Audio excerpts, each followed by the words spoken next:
Telangana bill కేంద్ర ప్రభుత్వం ప్రవేశపెట్టినందుకు మేము కృతజ్ఞతలు తెలియజేస్తున్నాం. ఎంబడే బిల్లును పాస్ చేసే బాధ్యత కూడా కేంద్ర ప్రభుత్వాన్ని. ఇలా చాలా సంతోషమైన దినం. అసెంబ్లీ కూడా ఆంధ్రాల పెత్తనంతో ఆంధ్రప్రదేశ్గా ఉన్నదాన్ని ఈరోజు ముగించడం జరిగింది.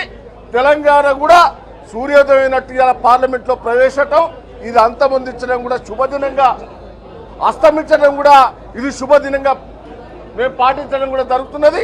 అదే తీరుగా పార్లమెంటు మీద దాడి చేసిన దేశద్రోహులు ఆ రోజు ఉరిశిక్ష వేశాం. దేశద్రోహులకు ఉరిశిక్ష వేశాం. పార్లమెంటు లోపల దాడి చేసిన వాళ్లకు ఏం ఉరిశిక్ష ఇస్తారో ఇలా కేంద్ర ప్రభుత్వం నిర్ణయించాలి. ఎవరైనా పర్వాలేదు, వాళ్ళకు ఉరిశిక్ష ఇవ్వాల్సిందే మేము కోరేది.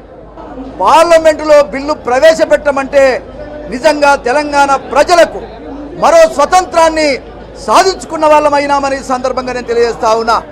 ఇది చాలా సంతోషకరమైన దినం, చాలా శుభ పరిణామం కూడా ఈ సందర్భంగా నేను తెలియజేస్తా ఉన్నా.